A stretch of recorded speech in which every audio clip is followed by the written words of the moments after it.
Ġieli smajt bil-kwartieri tal-Gwerra, jekk qed tistaqsi fejn jinstab, nistgħu ngħidulek li kemm il-darba mxejt fuqu u m'għandunajx għaliex jinsab taħt l-art fejn hemm il-barrakka ta' fuq. Wirt storiku t'importanza kbira tant li fi żmien li ġej se jibda jitgawda mill-pubbliku grazzi għax-xogħol li għamlet Fondazzjoni Wirt Artna u Malta Airport Foundation.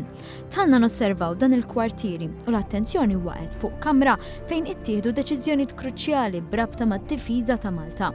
Iċ-Chairman tal-Fondazzjoni Wirt Artna Mario Farrugia stqarret li t-tlestija tax-xogħol se jwassal biex pajjiżna joffri l-akbar attrazzjoni turistika taħt l-art. Raġuni ewlenija għalfejn se tkun l-ikbar għax huwa d-daqs tiegħu. Hawnhekk għandek 28,000 metru kwadru ta' spazju u jinkorpora bejn wieħed u ieħor xi 5 ċentri ta' komand sewwa li jinferex mill-tieni Gwerra Dinjija sa Gwerra Birda, ġifieri għandek span ta' pressopoco xi 40 sena.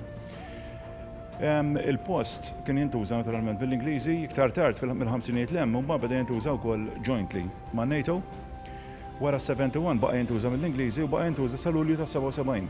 Fil-kamra li konna fiha tispikka mappa tal-Mediterran li kienet tintuża minn NATO biex tosserva l-attività militari tul il-Gwerra l-Birda. Kien il-post fejn ittieħdu deċiżjonijiet kruċjali li ddeterminaw l-istorja lokali u internazzjonali. Hawnhekk ġew affarijiet kbar. F'dil kamra nibdew jekk imorru fit-tieni Gwerra Dinjija kienu ta' kuljum kienet tiġi mmexxija d-difiża ta' Malta, ġifieri għandek id-difiża tal-ajruplani, id-difiża tal-kanuni, għall-convoys. Sewwa dalwaqt issa niċċelebraw il-75 sena minn Operation Pedestal. Dika ġiet koordinata kollha minn din il-kamra. Sewwa. Iktar tard kellek operazzjonijiet importanti oħrajn bħal ngħidu aħna l-inżul ta' aġenti antikomunisti l-Albanija. Sewwa l-Albanija komunista biex niftehmu. Rat deċiżjonijiet jittieħdu meta d-dinja kienet sekondi bot mill-gwerra nukleari u rat tfassil tal-operazzjoni biex f'pajjiżna jiġi l-Arċisqof Makarios minn Ċipru. Mhux biss, il-Kamra rat persuni li mexxew l-operazzjonijiet militari fit-tieni Gwerra Dinjija, persuni qrib sew tal-familja rjali Ingliża. It-top brass kollu tan-Navy u tal-Air Force Ingliża xi darba jew oħra kienu hawnhekk. Ġifieri qed ngħidu aħna pratikament mill-gwerra mit-tieni Gwerra Dinjija sas-sebgħinijiet. Però fost l-iktar nies importanti li kulħadd jaf bihom insomma u żgur kienu hawnhekk kellek il-Lord Louis Mountbatten li fil-fatt dana kien l-ewwel wieħed kmandant tal-Combined Operations l-ewwel fit-tieni Gwerra Dinjija, u mbagħad aktar tard naturalment il-kmand tal-Mediterran. U hawn l-isfida, kamra li kieku l-ħitan jitkellmu għandhom ħafna xi jirrakkontaw, u għalhekk il-Fondazzjoni se tara li twassal l-istorja. Meta tkun qiegħed fih diġà isek mort lura fi żmien. Ġifieri dik hija l-ewwel ħaġa importanti immens.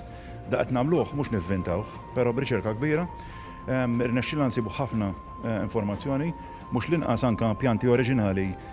Pratikament fejn qegħdin aħna ta' dil-kamra għandna l-pjanti kollha ta' kull ħaġa li hawnhekk għandna l-working drawings ukoll, ġifieri immaġina kemm nistgħu nkunu akkurati anke jekk mhux biss fir-restawr anke fir-rikostruzzjoni.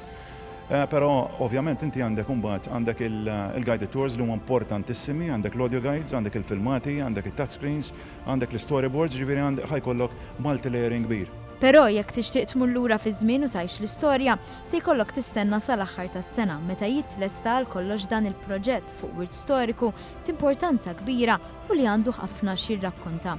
Minn hemm il-quddiem għandek ħafna x'tiskopri.